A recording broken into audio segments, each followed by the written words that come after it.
Donc les physiciens, c'est d'abord construit sur l'étonnement. Et un étonnement, quand on se lève le matin, c'est de constater que les choses bougent autour de nous.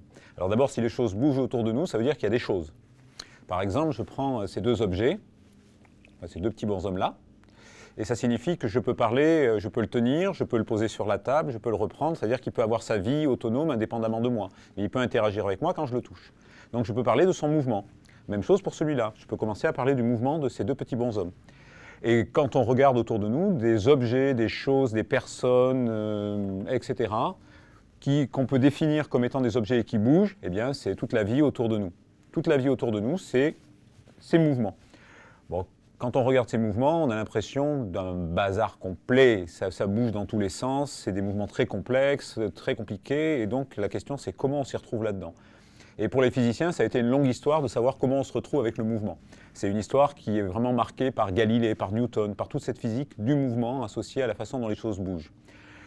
Et on a l'impression, et notamment on le voit pour les étudiants, que c'est quelque chose de très compliqué à aborder. C'est très compliqué à aborder, notamment quand on veut l'utiliser, quand on veut mettre en place tout un formalisme. Mais est-ce qu'on peut distinguer des éléments forts, des choses dont on dit, mais à la fin des fins, qu'est-ce qui reste quand des gens comme moi, les physiciens, s'intéressent au mouvement ? Quels sont les éléments qu'on va venir vraiment distinguer et qui, par exemple, constituent ce que je vais enseigner en première année d'université, le cœur de ça.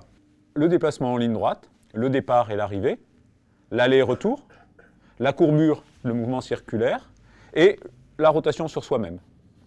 Bien sûr, après, vous pouvez faire ces rotations comme ceci, vous pouvez les faire comme ceci, vous pouvez faire des cercles comme ceci, vous pouvez les faire à l'horizontale. Il va falloir ajouter la verticale parce qu'on est sur Terre et qu'il y a le poids, donc on va avoir tous les éléments de contexte qui vont être les interactions avec le monde extérieur.